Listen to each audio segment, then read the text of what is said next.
ఇరాన్లో చర్చలు కొనసాగుతాయని చెబుతూనే ఆ దేశాన్ని తీవ్రంగా హెచ్చరిస్తున్నారు అమెరికా అధ్యక్షుడు డొనాల్డ్ ట్రంప్. ఇరాన్ తనను చంపాలని చూస్తే ఆ దేశం మీద 1000 క్షిపణులు దూసుకెళ్లి భస్మీపటలం చేస్తామని బెదిరించారు. కాగా అమెరికా ఎలాంటి సైనిక చర్యలను దిగినా తగిన ప్రతీకార చర్యలు తప్పవని ఇరాన్ నాయకులు హెచ్చరించారు.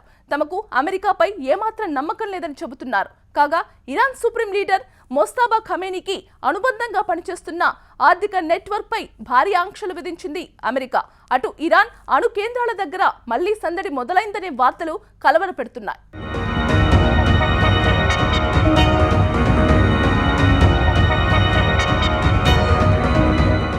ఓవైపు అమెరికా, మరోవైపు ఇరాన్ ఏమాత్రం తగ్గకుండా తమ మొండి వైఖరులతో పశ్చిమాసియాలో అశాంతికి మరింత ఆజ్యం పోస్తున్నాయి.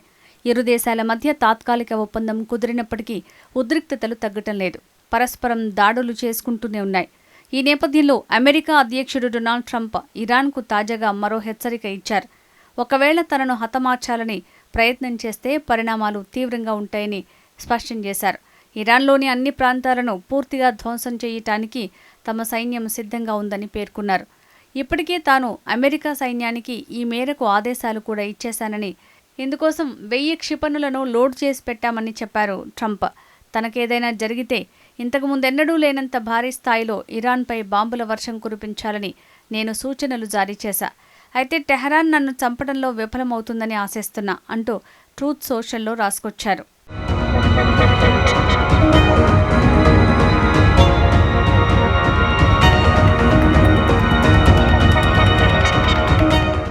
Iran supreme leader Ayatollah Ali ఖమేనీని అమెరికా, ఇజ్రాయెల్ దళాలు హతమార్చడంతో ఆ దేశం పగతో రగిలిపోతోంది. ట్రంప్పై ప్రతీకారం తీర్చుకుంటామని ఇరాన్కు చెందిన పలువురు నేతలు పరోక్షంగా హెచ్చరిస్తూ వచ్చారు. అలీ ఖమేనీ అంత్యక్రియల సందర్భంగా ట్రంప్ను నిర్మూలించాలంటూ అక్కడి ప్రజలు ప్లకార్డులు ప్రదర్శించారు. ఈ నేపథ్యంలోనే ఇరాన్ తయారు చేసుకున్న కిల్ లిస్టులో తాను చాలా కాలంగా మొదటి స్థానంలో ఉన్నానని ఇటీవల డొనాల్డ్ ట్రంప్ చెప్పుకొచ్చారు. తనకేం జరిగినా ఆ దేశం భూమిపై ఉండదని, బూడిద కుప్పగా మారటం ఖాయమని చెప్తున్నారు అమెరికా అధ్యక్షుడు. తాజాగా ట్రంప్ హత్యకు ఇరాన్ పన్నిన కుట్రను పసిగట్టి ఇజ్రాయెల్ నిఘా సంస్థలు అమెరికాకు సమాచారం అందించినట్లు వార్తలొచ్చాయి. అయితే ఇరాన్ తమను అప్రమత్తం చేసినట్లు వచ్చిన నివేదికను ఆయన తోసిపుచ్చారు. తన ప్రాణాలకు ముప్పు ఉన్నప్పటికీ తాను ఏమాత్రం భయపడటం లేదని స్పష్టం చేశారు ట్రంప్.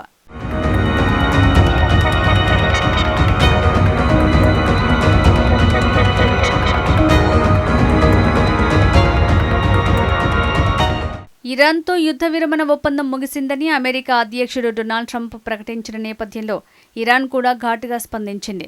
అమెరికా ఎలాంటి సైనిక చర్యలకు దిగినా తగిన ప్రతీకార చర్యలు తప్పవని Iran parliament speaker Mohammad Bagher Ghalibaf హెచ్చరించారు. తమకు అమెరికాపై ఏమాత్రం నమ్మకం లేదని, ఈ విషయాన్ని ఆ దేశ ఉపాధ్యక్షుడు జేడీ వాన్స్తో జరిగిన చర్చల్లోనే నేరుగా చెప్పానని ఆయన వెల్లడించారు. ఒత్తిళ్లు, బెదిరింపులతో తమను వెనక్కి తగ్గించలేరని ఆయన హెచ్చరించారు.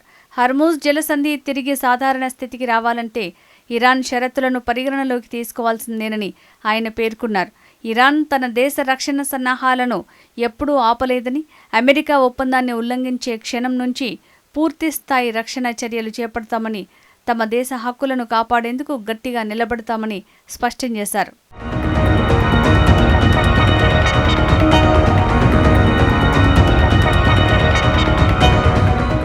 అయితే ఇరు దేశాల మధ్య దౌత్య మార్గాలు పూర్తిగా మూసుకుపోలేదు. అమెరికా ఒకవైపు హెచ్చరికలు జారీ చేస్తూనే చర్చలు కొనసాగుతాయని చెప్పడం గందరగోళానికి దారితీస్తోంది. చర్చలకు తలుపులు తెరిచిన ఇరుపక్షాల మధ్య గతంలో కుదిరిన తాత్కాలిక కాల్పుల విరమణ గడువు మాత్రం పూర్తిగా ముగిసిపోయినట్లు ట్రంప్ పునరుద్ఘాటించారు.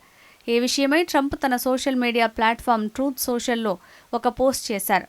చర్చలు కొనసాగేందుకు ఇరాన్తో అంగీకారం కుదిరిందని చెప్తున్నప్పటికీ కాల్పుల విరమణ ముగిసిందని కూడా స్పష్టం చేశారు. దీంతో ఒకవైపు చర్చలు, మరోవైపు సైనిక హెచ్చరికలు కొనసాగుతున్న పరిస్థితి నెలకొంది. అమెరికా, ఇరాన్ మధ్య నేరుగా ఉద్రిక్తతల్ని తగ్గించేందుకు మధ్యవర్తిగా వ్యవహరిస్తున్న ఖతార్ దేశానికి చెందిన దౌత్యవేత్తలు, చర్చల ప్రతినిధులు ప్రస్తుతం టెహరాన్లో పర్యటిస్తున్నారు. ఉమ్మడి చర్చలను పునఃప్రారంభించి శాంతియుత వాతావరణాన్ని తీసుకురావడానికి ప్రయత్నిస్తున్నారు.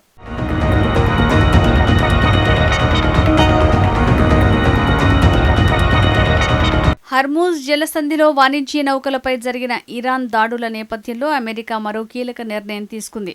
ఆ దేశ సుప్రీం లీడర్ మొజ్దాబా ఖమేనీకి అనుబంధంగా పనిచేస్తున్నట్లు అనుమానిస్తున్న ఆర్థిక నెట్వర్క్స్పై భారీ ఆంక్షలు విధించింది. దుబాయ్కి చెందిన ప్రముఖ ఇరానీ వ్యాపారవేత్త, బ్యాంకర్ అలీ అన్సారీతో పాటు మొత్తం 14 మంది వ్యక్తులు, సంస్థలు ఆ ఆంక్షల జాబితాలో చేరాయి. అలీ అన్సారీ ప్రపంచవ్యాప్తంగా పలు కంపెనీలు, బ్యాంకులు, పెట్టుబడి సంస్థల నెట్వర్క్ని నిర్వహిస్తున్నారు. ఇరాన్ ప్రభుత్వ నిధుల్ని విదేశాలకు మళ్లించి రియల్ ఎస్టేట్, హోటళ్లు, వాణిజ్య భవనాలు తదితర ఆస్తుల్లో పెట్టుబడులు పెట్టినట్టు అమెరికా ఆరోపించింది. ఆ పెట్టుబడుల ద్వారా వచ్చే ఆదాయం మొజ్దాబా ఖమేనీకి అనుబంధంగా ఉన్న ఆర్థిక వ్యవస్థ, అలాగే ఇస్లామిక్ రెవల్యూషనరీ గార్డ్ కార్ప్స్ కార్యకలాపాలకు ఉపయోగపడుతున్నట్టు పేర్కొంది. ఇరాన్పై ఒత్తిడిని మరింత పెంచి ఆర్థిక వనరులను దెబ్బతీయటమే ప్రధాన ఉద్దేశమని అమెరికా స్పష్టం చేసింది.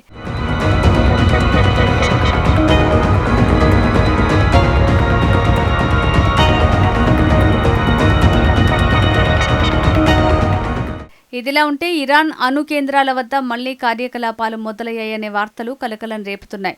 ఇటీవల అమెరికా దాడుల్లో తీవ్రంగా దెబ్బతిన్న అణు కేంద్రాలను పునర్నిర్మించేందుకు వేగంగా ఏర్పాట్లు జరుగుతున్నట్లు సమాచారం. ఇందుకు సంబంధించిన ఉపగ్రహ చిత్రాలను అమెరికాకు చెందిన Institute for Science and International Security విశ్లేషించింది. ఇందులో నిర్మాణ పరికరాలు, వాహనాల కదలికలు, దెబ్బతిన్న నిర్మాణాల్లో మార్పులు కనిపించాయి.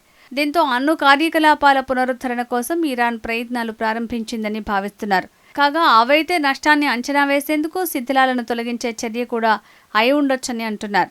ఇరాన్ ఎప్పటికీ అణ్వాయుధాన్ని కలిగి ఉండకూడదని, శుద్ధి చేసిన యురేనియాన్ని వారి వద్ద ఉంచుకోకూడదన్న కీలక షరతులతోనే తమ మధ్య ఒప్పందం కుదిరిందని అమెరికా చెప్పడం తెలిసిందే.